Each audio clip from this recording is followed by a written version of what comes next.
Hello, good morning guys! It's Saturday in the morning. Umaga pa lang dito, kakagising ko lang. Saturday in the morning. Yung mga bebe tsaka si Weng natutulog pa. And maya-maya pupunta kami sa Couples for Christ dahil may Christian Life program doon and isa ako sa mga mag-share. So right now, habang tulog sila, gagawa muna ako ng breakfast nila. Nakapagluto na ako ng itlog. Ayun. Pagluto na ako ng itlog eh. Ayun yung itlog. And gagawin ko na is magto-toast ako ng mga tinapay. Para pagising nila kakain na lang sila.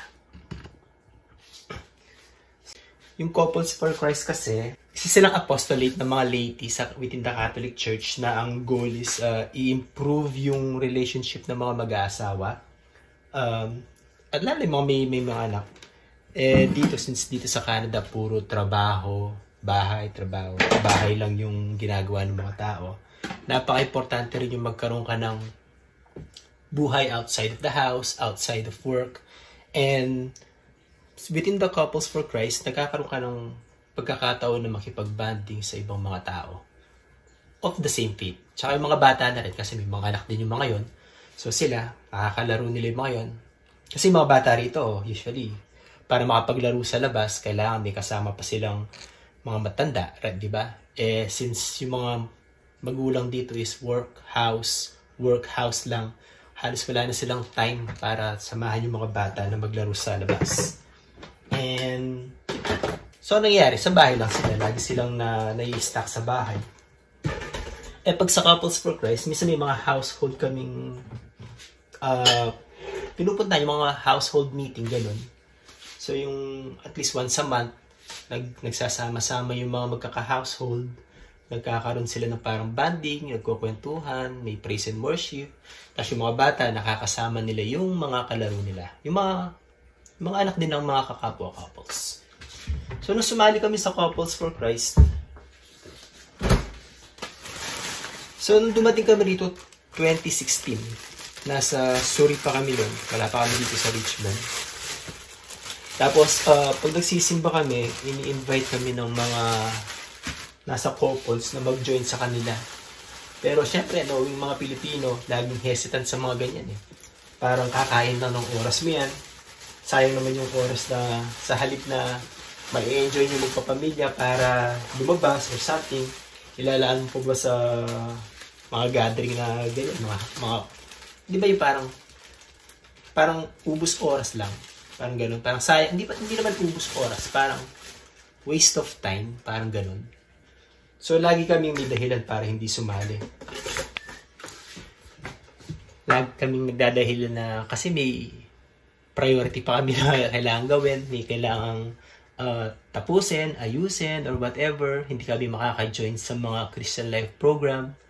Kasi yung Christian Life program, ito yung parang stages kung saan ini-introduce sa inyo kung ano yung Couples for Christ, kung ano yung faith within the Couples for Christ, kung ano yung mga dapat mong malaman as a fellow Catholic. So, like kami nagdadahilan. Pero until such a time na noong 2018, siguro naubusan na rin kami ng idadahilan. Kasi pag ini-invite nila kami, lagi kami may dahilan. Naubusan na rin kami ng idadahilan. Tapos at the same time, na-realize namin, kailangan magkaroon ng kalaro ni Tay na yung mga magulang is tinuturuan yung mga bata ng tamang pag-uugali or tamang faith. Kasi sa labas, grabe yung ibang mga bata. As in, mga 7 years old pa lang, nagko-curse na.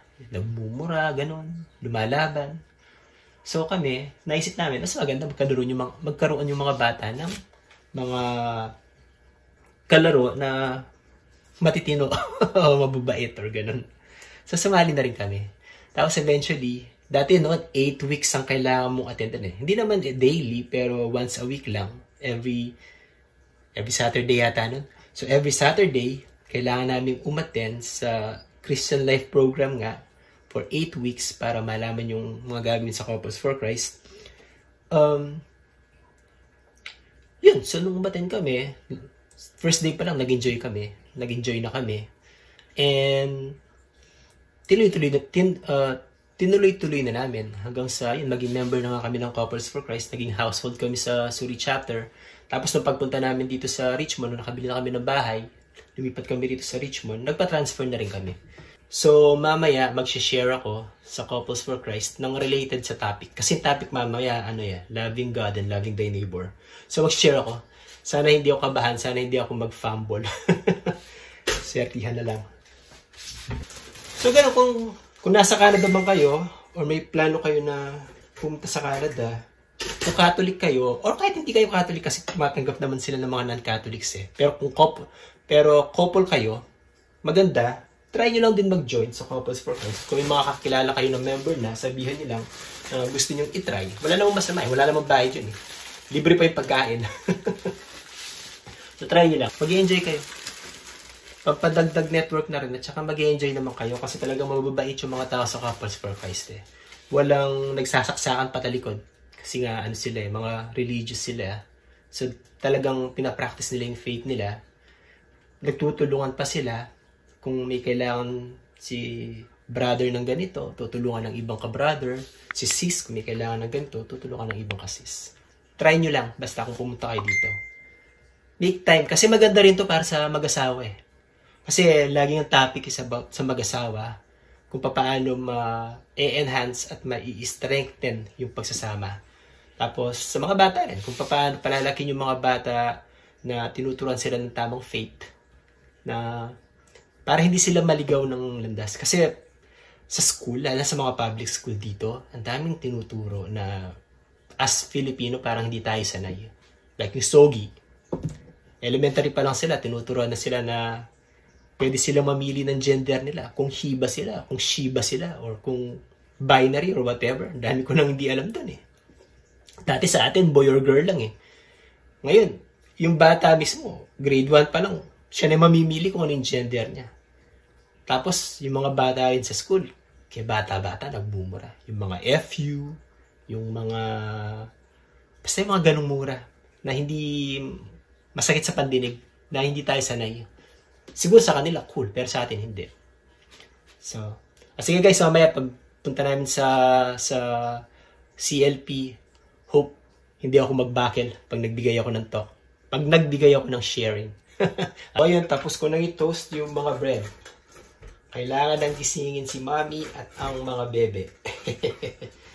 Para makakain na, makapag-almusal, makapag-ayos, and at the same time, makapunta na mamaya sa Christian Life Program. See you later, guys! Pupunta na kami sa Couples for Christ Christian Life Program. Mami, kinakabahan ka ba? Hindi, ba't ako kakabahan? Introduce lang kita, no? How about you, Rai Rai? You excited? And you, Mami? And you, how about you, ate?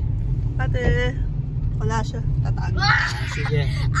Ayan, Nadja, kaya.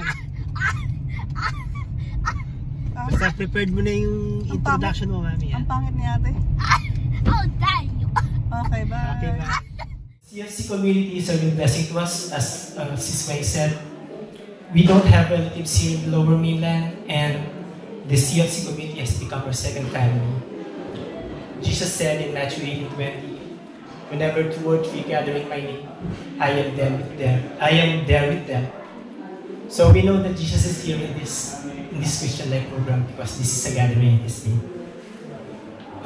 I also heard from the Holy Week, the priest said, "Be with like-minded people and support each other towards a common goal." This is why we have decided to associate ourselves with the CFC community, because we want to associate ourselves with people who love God. So there you go, guys. Natapos na yung Christian Life Program namin sa Couples for Christ. As you can see, wala na yung mga kasama ko sa kotse, nagbabaha na, umuwi na sa bahay. Please don't forget to subscribe to our channel, drop a comment po, and like this button po. And share it na rin din para po nakakatulong to sa algorithm ng YouTube para ma-promote yung video natin. So yun lang po, maraming salamat.